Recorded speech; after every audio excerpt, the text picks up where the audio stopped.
हे निरंकार। संपूर्ण हृदय वाणी शब्द संख्या 51-51। ज्ञान लेकर ज्ञान का है, जिसने ना उपयोग किया उसको लाभ मिला ना कोई, ना उसने आनंद लिया। बैठकर हरि चर्चा में योगदान दे रहे हैं। इस परिवार ने आज अपने घर में अपने सतगुरु का शुक्राना करने के लिए आप संतजनों को, परिवारजनों को, रिश्तेदारों को, अड़ोसी पड़ोसियों को, सबको बुलाया।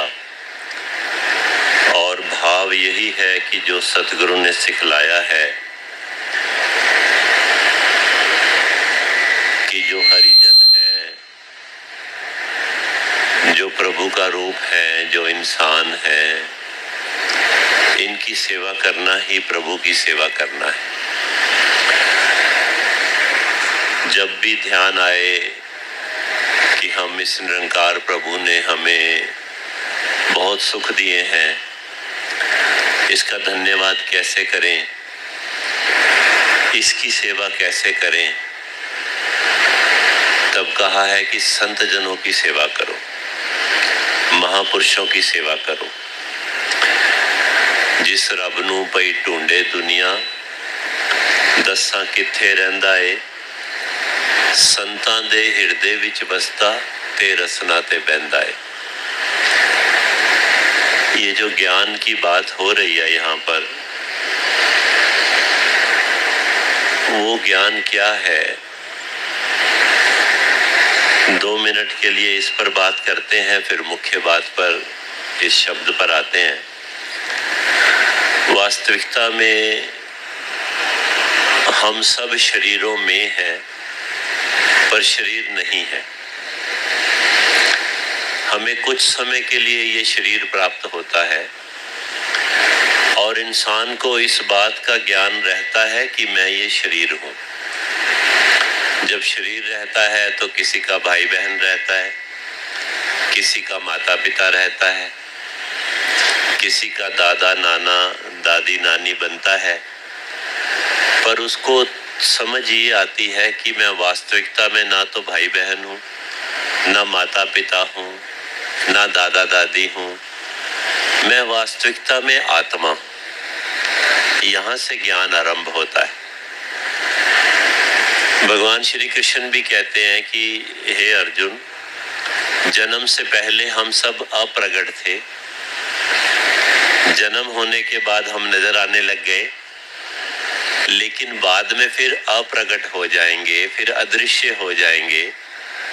तो मूल बात जो ज्ञान को समझने वाली है वो ये है कि मैं आत्मा हूँ और मैं परमात्मा से चला हूँ। मेरी यात्रा परमात्मा से आरंभ हुई है और इस यात्रा में अनेकों जन्म लेने पड़ते हैं और मैंने भी लिए होंगे। तो इस यात्रा का पूर्ण विराम कोई है, या जब मैं इस शरीर को छोड़ता हूँ उसके बाद फिर इन्हीं जन्मों में पुनराजन्म के चक्र में आता हूँ? जो ज्ञान की बात है वो ये है कि ये ठीक है, परमात्मा से अलग होके अनेकों जन्म लिए होंगे, लेकिन ये जो मनुष्य का जन्म है, इसके लिए संतों महापुरुषों ने कहा है कि इस मनुष्य जन्म को प्राप्त करने के पर एक अवसर होता है हर इंसान के पास, क्योंकि वो स्वयं आत्मा है। ये परमात्मा इसका घर है, ये ईश्वर निरंकार पार ब्रह्म अल्लाह गॉड वाहेगुरु जिस भी नाम से इसे पुकारें, ये इसका घर है। अगर सतगुरु जीवन में आ जाते हैं, संत महात्मा कृपा करके सतगुरु तक ले जाते हैं, तो सतगुरु कृपा करके इस निरंकार पार ब्रह्म का दर्शन करा देता है। और अगर ये दर्शन हो जाता है तो फिर ये आत्मा को बार बार जन्म मरण के चक्कर में नहीं आना पड़ता, इसको फिर मुक्ति की तरफ यात्रा मिल जाती। तो ये बात आज जो हमारे सामने शब्द आ रहा है वो ये कह रहा है कि ज्ञान लेकर ज्ञान का है जिसने ना उपयोग किया, उसको लाभ मिला ना कोई, ना उसने आनंद लिया। अब ये हम सब के लिए बात हो रही है जिनको सतगुरु ने कृपा करके ये ज्ञान दिया और कहा कि तू शरीर नहीं है, तू आत्मा है। जिस घर में तू रहता है वो घर तेरे लिए थोड़ी देर का है, जो मैं तुझे घर दूंगा वो तेरा परमानेंट ठिकाना है। इस ईश्वर निरंकार का दर्शन सतगुरु करा के ये ज्ञान देता है कि तू आत्मा है और ये तेरा परमात्मा है। जब ये ज्ञान हो गया तो अब इस ज्ञान का उपयोग करना है। उपयोग कैसे करना है? जैसे अभी इस परिवार ने किया है और ये परिवार रोज करता है, इतना सा प्रयोग करना है, इतना इसका उपयोग करना है कि रोज सतगुरु के दर पे, रोज सत्संग में जाकर शीश को झुकाना है। सत्संग के लिए समय जरूर निकालना है। जब सत्संग कहा जा रहा है शब्द, तो इसका मतलब है एक सत्य है, उसका मैंने संग करना है। सत्य क्या है और झूठ क्या है, इसके बारे में भी बड़ी आसानी से वर्णन हो सकता है। मैं शरीर हूँ, ये झूठ है। मैं आत्मा हूँ, ये सत्य है। जो परिवर्तन के अंदर है, जो समय के साथ बदलता है, जो कल नहीं था आज है और कल नहीं रहेगा, वो झूठ है। तो अगर मैं बचपन था मेरा, फिर मैं जवानी में आ गया, फिर मैं बुढ़ापे में आ गया, फिर बुढ़ापे में मेरा शरीर फिर रहेगा नहीं, तो ये सब झूठ है ना। तो सत्य क्या है? सत्य एक निराकार पार ब्रह्म परमेश्वर है और सत्य ये है मैं उसका अंश हूँ। तो सत्य के साथ जोड़ने का जो समय है, उसमें अगर मैं अपने बाकी समयों में से समय निकाल कर पहुँच जाता हूँ तो मैं ज्ञान का उपयोग कर रहा हूँ। और अगर मैं ज्ञान का उपयोग कर रहा हूँ तो मैंने अपने जीवन का भी मोल डाला, और सिर्फ मोल ही नहीं डाला, अब मैं इसका आनंद लेने लग गया हूँ। यहाँ पर सतगुरु बाबा हरदेव सिंह जी महाराज की रचित संपूर्ण हरदेव वाणी में से जो शब्द आ रहा है, वो अब हमारा ध्यान इस ज्ञान की तरफ दिला रहा है कि ज्ञान लेकर हमने इस ज्ञान का उपयोग ऐसे करना है जैसे आप सब संत महात्मा इस ब्रह्म ज्ञान को प्राप्त करने के बाद आज भी सत्संग में बैठे हैं, नित्य प्रति अपने जीवन में सत्संग भी करते हैं। आनंद लेने की जो बात हो रही है, उसका कारण ये है कि इंसान जन्म लेने के बाद, क्योंकि स्वयं को शरीर मानता है, अपने परिवार को ही अपना मानता है, केवल उन्हीं के लिए सुख साधन इकट्ठे करने में अपने जीवन को व्यतीत करता रहता है। अब ये तो भूल जाता है कि वास्तविकता में जो सुख साधन देने वाला है वो ये निरंकार प्रभु है। इस ईश्वर ने ही सबको देना है, यही सबको देता है। और अपने आप को कर्ता मानकर अगर वो केवल उसी कमाइयों में लगा रहता है तो आनंद से वंचित हो जाता है, इससे दूर हो जाता है। लेकिन जब ज्ञान मिल जाता है, जब ये बात समझ आ जाती है कि जो इनका मुकद्दर है वो इन सबको मिलना ही है, मैं तो केवल साधन मात्र हूँ, लेकिन अपने कर्तव्यों को मैंने पूरा करना है। कर्तव्यों को पूरा करता है और फिर समय पर सतगुरु के साथ जुड़कर इस निरंकार पार ब्रह्म के साथ जुड़ने का जो प्रयास करता रहता है, उसका जीवन आनंदमयी रहता है।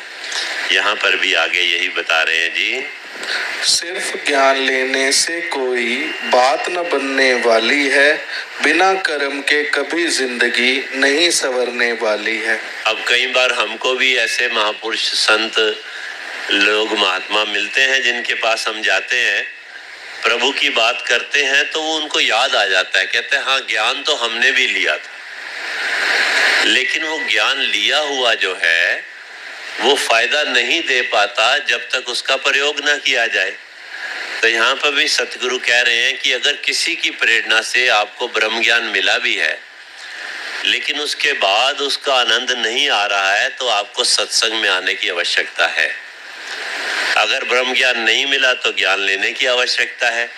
अगर ब्रह्म ज्ञान मिल गया तो इसको प्रयोग में लाने की आवश्यकता है। सत्संग जी, अगर कोई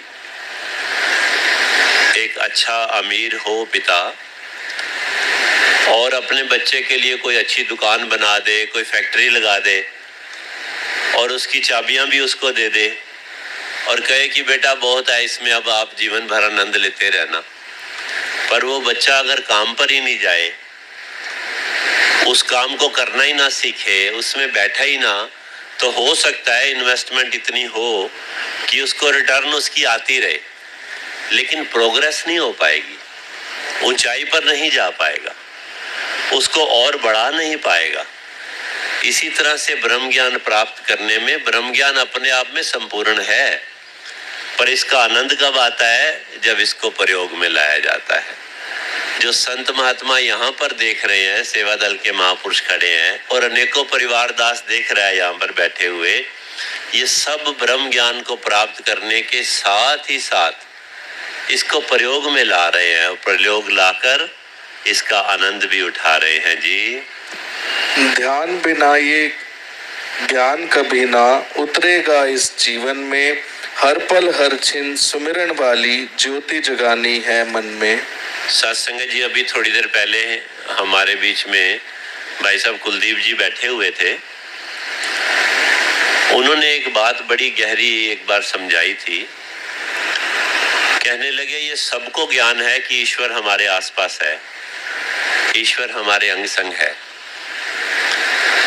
और हम पर सतगुरु ने कृपा की, ये दर्शन करा दिया कि कौन सा ईश्वर है जो हमारे अंग संग है। अब हमें सिर्फ ये आभास नहीं है कि ईश्वर अंग संग है, अब हमें अंग संग रहने वाला ईश्वर दिखता है, अब ये हमें दिखाई देता है। ये गुरु की कृपा है। इसको बोले कि ये तो हो गया ज्ञान। अब फिर क्यों कहते हैं सत्संग में आने की आवश्यकता है? इस बात को महात्मा ने समझाते हुए कहा कि ज्ञान तो घर में भी है।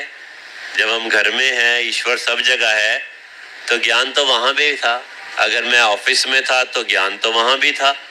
ब्रह्म ज्ञान की दृष्टि निरंकार पार ब्रह्म परमेश्वर सब जगह था, घर में भी था, ऑफिस में भी था, बाजार में भी था। फिर क्यों कहते हैं सत्संग पे आओ? तब उन्होंने बताया कि ज्ञान तो एक है, पर ध्यान बिखरा हुआ होता है। हमारा ध्यान इस निरंकार के ऊपर, प्रभु के ऊपर केंद्रित नहीं हो पाता है। जब हमारा ध्यान केंद्रित कहाँ होता है? जब हम सत्संग में इन संतों के साथ आकर बैठ देते। हजूर बाबा हरदेव सिंह जी एक बार समझा रहे थे, कहने लगे कई बार ये भी सुनने को आता है कि अपना ध्यान अपने श्वासों पर लगाओ। तो सच्चे पातशाह जी ने समझाया कि श्वासें तो खुद भी तो चल रही हैं, जो आ जा रही हैं उस पर ध्यान लगाकर केंद्रित कैसे हो पाएंगे? ये श्वासें किसके अंदर से आ जा रही हैं? क्या वो चल फिर रहा है? जो शांत है, जो एक रस है, जो स्थिर है, वो ये ईश्वर है। इसका दर्शन जब हो जाता है तो ये ज्ञान हो गया। लेकिन इसके ऊपर ध्यान उन संत जनों के साथ सामूहिक जो बैठकर सत्संग होता है, इसके साथ ध्यान जुड़ना आरंभ होता है, क्योंकि ये कृपा का मौका है, ये कृपा का अवसर है। हम देख रहे हैं जो आ रहे हैं यहाँ चरणों पे शीश झुका के फिर क्यों बैठते हैं? शीश इसीलिए झुकाया जाता है आने के बाद कि सतगुरु, अब तक मैं पता नहीं क्या बना हुआ था, अफसर बना हुआ था या नौकर बना हुआ था, पति बना हुआ था या पत्नी बना हुआ था, पर अब तेरे दरबार में आ गया हूँ, अब सच के दरबार में आ गया हूँ। एक बार माथा टेका और कहा अब मैं परमात्मा तेरी आत्मा हूँ, अब मैं यहाँ बैठूं तो मेरा ध्यान आपके साथ जुड़ जाए। जब ये मांग करके बैठा जाता है, फिर ये ध्यान इसके साथ जुड़ना आरंभ होता है। और जहाँ ध्यान जुड़ जाता है वहाँ फिर बहुत प्रयास नहीं करना पड़ता, वहाँ आनंद उसका, उस संग का आनंद अपने आप आने लग जाता है। तो सतगुरु, आज हमारे सतगुरु माता सुदीक्षा जी महाराज हमें यही बात समझाते हैं कि एक तो सत्संग में आना अनिवार्य है, फिर सत्संग में आने के बाद कोई भी बात जो हमें डिस्ट्रैक्ट करती है संगत से, that may be our mobile, that may be our thoughts, उससे दूर होने का प्रयास करो, क्योंकि ये जो समय है यही समय हमारे ध्यान को इस परमात्मा के साथ, प्रभु के साथ जोड़ने को लगता है। और जब ये जुड़ता है फिर उस अवस्था का आनंद पे हमें सतगुरु पहुंचाना चाहता है जी। गुरु ज्ञान से निरंकार को जाना है, पहचाना है, जी। इससे एकमिक हो जाना ही असल में इसको पाना है। अब यात्रा आरंभ होती है ब्रह्म ज्ञान प्राप्त करने के बाद। हम सब देख रहे हैं, दास संबोधन भी कर रहा है संत महात्मा, और दिख तो रहे हैं सारे गृहस्थ वाले हैं, बच्चों के साथ भी आए हुए हैं, सारे काम कर रहे हैं। तो संत महात्मा किसको कह रहे हैं? सत्संग जी, जो जाने बेअंत उसको कहिए संत। संत वो होता है जो इस ईश्वर को देखते हुए अपने कर्म करता है, जिसको ये ध्यान होता है कि मेरे हर कर्म को कोई देखे या ना देखे, अल्लाह देख रहा है, ये ईश्वर देख रहा है। जिसके मन में ये भाव बैठ गया, जिसके ध्यान में ये बात समझ में आ गई, फिर सत्संग जी वो इस ईश्वर पार ब्रह्म सत्ता के साथ अपने जीवन की यात्रा को ऐसे एकमिक होकर आनंदित महसूस करता है। अब एक बार जैसे एक बार मन में बात बैठ जाए कि मेरा नाम रामलाल है, जब मन में बैठ गया तो फिर रामलाल को और मेरे को कोई अलग नहीं कर सकता। अब मेरा कोई बिजनेस है, मुझे एक बार मन में ये बात बैठ गई कि ये बिजनेस मेरा है, मैं ये काम करता हूं, तो फिर उसको कोई अलग तो नहीं कर सकता। इसी प्रकार सच्चे पातशाह जी समझा रहे हैं कि जब निरंकार का ज्ञान हो गया तो ये ध्यान इसके साथ एकमिक होने की अवस्था पर लेके जाना है। जब मन ये मान ले कि मैं ये शरीर नहीं हूं, मैं ये आत्मा हूं, तो ये वाली अवस्था कह रहे हैं, इससे एकमिक हो जाना ही असल में इसको पाना है जी। ऊपर ऊपर तैरने वाला हासिल क्या कर पाएगा, गहराई में जाने वाला मोती चुनकर लाएगा। अब सत्संगत सतगुरु समझा रहे हैं कि सत्संग में भी आ गए हैं, बैठे हैं, तो फिर ऊपर ऊपर ना देखो, कपड़े ना देखो, किसी की जात वर्ण मत देखो, वरना हासिल नहीं कर पाओगे। गहराई में जाने वाला मोती चुन के लाएगा। बात यह है कि जो कह रहा है, जो बोल रहा है, वो प्रभु की बात कर रहा है, गुरु की बात कर रहा है। जब तक मैं किसी व्यक्ति विशेष की किसी संपत्ति के साथ, किसी प्रभावशाली व्यक्तित्व के साथ जुड़ता हूं, तब ये शब्द मुझ पर लागू होता है। ऊपर ऊपर तैरने वाला हासिल क्या कर पाएगा, पर गहराई में जाने वाला मोती चुन के लाएगा। सब संतों महापुरुषों ने ये बात कही है कि मोल करो तलवार का, पड़ी रहन दो म्यान। जो अंदर बोल रहा है, इसके साथ जुड़ना है जी।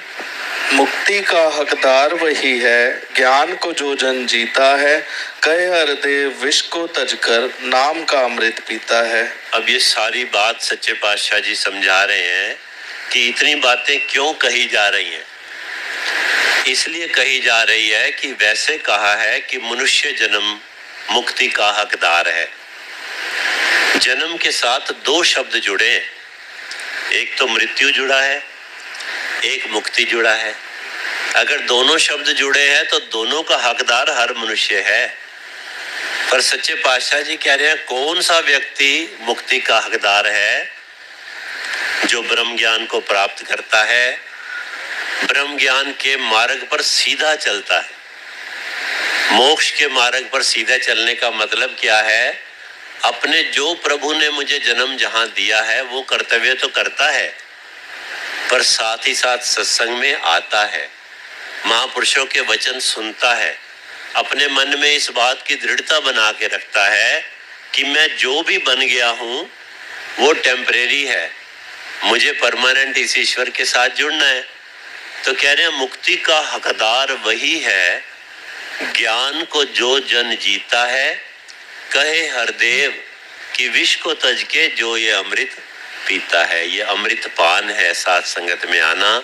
तो साथ संगत जी इस परिवार ने कृपा की है, आज हमें ये अमृत पान करने को दिया है। इकट्ठे बैठकर हम चाहे एक दूसरे को रिश्ते नाते में, संबंधी रूप में, इस रूप में तो सब एक दूसरे को जानते हैं, पर इस समय हम सत्संग रूप में, सत्य के रूप में इस निरंकार पारब्रह्म के साथ जुड़े हैं। यही सतगुरु के चरणों में अरदास है। जैसे आशीर्वाद पहले भी महापुरुषों ने दिए हैं कि जिस तरह इनके बुजुर्गों ने सतगुरु के साथ जुड़कर अपने जीवन को सफल किया, ये परिवार अपने सतगुरु के साथ जुड़कर, सत्य के साथ जुड़कर जहां जीवन में ऊंचाइयां तो प्राप्त कर रहा है, साथ ही साथ मूल के साथ जुड़ा हुआ है। आगे बच्चों के लिए, फिर उनके बच्चों के लिए भी प्रार्थनाएं, अरदास की हैं। दास भी सतगुरु के चरणों में प्रार्थना करता है, आप हमारी मांगे स्वीकार करना, हमारी अरदास कबूल करना।